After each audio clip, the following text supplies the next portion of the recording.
Hello and welcome to Sport This Morning. I'm Cecilia Amogbe. A very warm good morning to you. I'm Yemi Adebayo. From wherever you're watching us, I want to welcome you again to the first edition of the show for the week. Let's start you off this morning. Biggest piece of news coming from this part of the world. Big test for the Super Eagles of Nigeria. They will be facing two-time world champions Argentina in a glamour-friendly in Russia. How glamorous would that be? But I think it's going to be the toughest test they will face before they start the Russia 2018 World Cup in June. Also on the program is a winning start for these two ladies at the WTA finals. Talking about Karina Pliskova and also Gabi Muguruza. Both of them had a fantastic game last night in Singapore. Yeah, that's it. Fantastic start for those two ladies. We'll be talking much. We're talking about them much later on the show. But let's quickly go to the United States of America, Texas to be precise. And this man in your picture, Lewis Hamilton, wins the United States Grand Prix in Texas, and he edges closer to the title. Some say he has two hands wrapped around that title, but there's still the formality of getting some more points to ensure that he gets an unassailable lead. But Lewis Hamilton looking really good as we speak, Cecilia. It's going to be very hard to bet against the young man, you know, winning his fourth title. Yeah, he's easy to lose because all he had to do just finish at least fifth and he gets to winning. But in Mexico, I don't see Lewis Hamilton not being on the podium, so it's just all for him to lose. Precisely. Vettel could win and he'll finish second, except he doesn't finish at all. But you still have more races to go, 3 more to go precisely. So at the end of the day, it's just...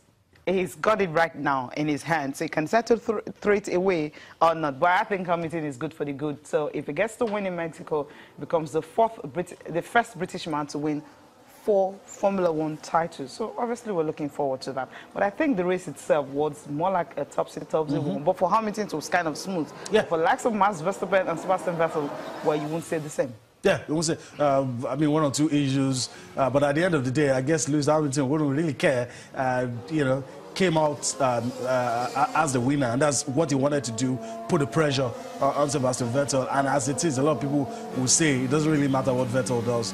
It looks like the title is going in one direction. But then again, we won't get ahead of ourselves. We'll just pause. Let's listen to a very excited Lewis Hamilton and, of course, Sebastian Vettel, what both of them had to say immediately after that race.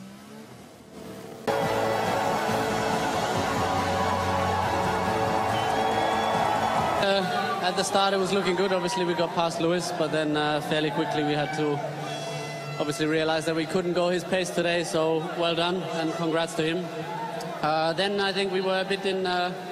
yeah, no man's land, not quite sure. It was close after the first stop again, but then obviously stuck again, and towards the end we decided to pit again, fit a fresh set of tires, which yeah, was a bit more exciting the last couple laps especially, but overall not the result that we wanted.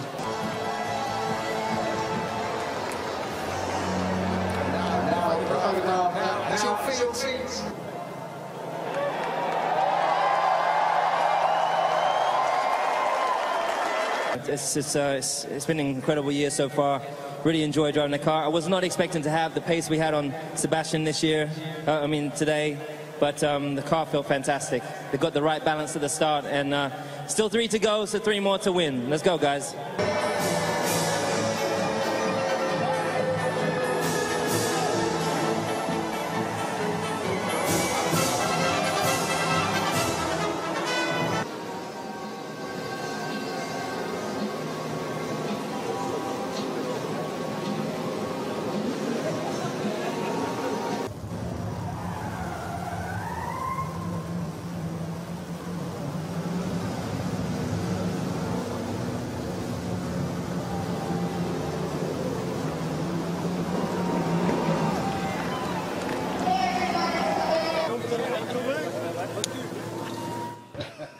You just have to allow you to enjoy that. I mean, a lot happening there. Former U.S. President Bill Clinton, the showman, even though he's still outside of athletics now. Usain Bolt as well. All with Lewis Hamilton, and I mean, it was a great time for the young man, enjoying his time under the sun. And you can't deny him; he's worked really hard for all of this. Definitely. Remember when I told you that I'm going to miss the USA at the World Cup in Russia? I mean, this showmanship stuff, that there's something, they bring something different. They organize anytime. Events. Precisely, always perfect. I mean, for you to have Michael Buffner, remember the guy, you know, ready to rumble and all that, he's starting the race. You have Usain Bolt, you know, being the one to flag it up and all that, and even bringing him in to, you know, handle the interview section and all that. It tells you what these guys have been able to put in. Just bring it. It's just one race in a year, but the way it's been organized and everything they put into it. Imagine just having to bring in former President Bill Clinton to hand over the trophy and all that. So that's how glamorous it can really be. But then let's go back to the race again. You know, what Hamilton have been able to do.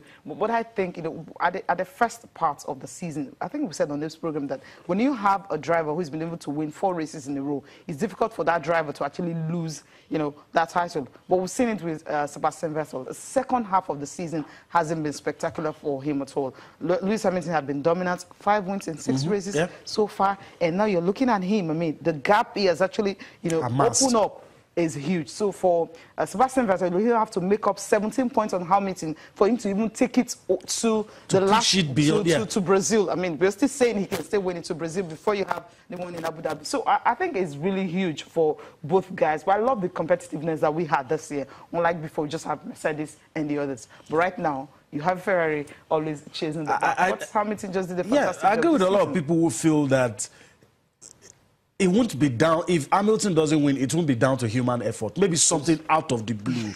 Maybe mechanical faults, reliability issues, all of the things that have not happened this season. And I don't know if it's going to start happening with 3 races to go. I don't know. It's totally out of... Maybe he doesn't get to finish the last 3 races. Maybe something like that. And, you know, all of those things. But he has amassed... And he said something that is key that I really liked. He said 3 more races to go, 3 more races to win. Because you remember 2 seasons ago, the one before Rosberg won, he had won with few races to spare, and Rosberg started winning. A lot of people feel that that gave Rosberg the mental edge, so to speak. And when they went to the new, the next season, you saw what happened, even though they went at each other. So I guess